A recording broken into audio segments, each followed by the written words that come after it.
Sanctions without a word can be described as a common tactic of the US government's foreign policy. Not only the Trump administration, but since Biden took office, it has launched several rounds of sanctions attacks on China in just a few months. But in fact, the sanctions law adopted by the United States at every turn is only harmful to others and harms itself. Multilateral trade is the trend of the times, but the United States insists on going against the world and going against the current. Chinese Foreign Ministry spokeswoman Hua Chunying has responded to the U.S. ban on the import of Chinese goods. The actions of the United States violate the principles of market economy and the rules of international trade, and unilateral sanctions will eventually only erode and harm its own interests.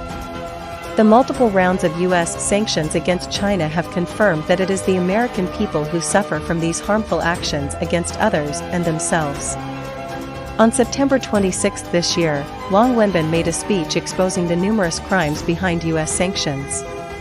Nearly half of the world's population has been affected by U.S. economic sanctions, creating a serious humanitarian catastrophe.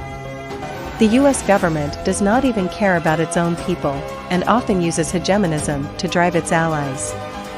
In the face of interests, the so-called allies of the United States also resolutely abandoned him.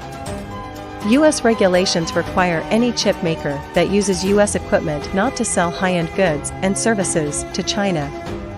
But Dutch lithography giant ASMR remains closely linked to China. It can be seen that all parties have their own calculations for interests. The dream of unilateral U.S. sanctions against China is bound to be shattered. At present, the United States is experiencing the worst inflation in nearly 4 or 5 decades, and the high prices at home are bitter. History and time have proven that unilateral U.S. sanctions will only shoot itself in the foot. I warn the U.S. side and its allies who connive at the U.S. side to have a sober understanding at an early date and not to make mistakes again and again in today's globalization.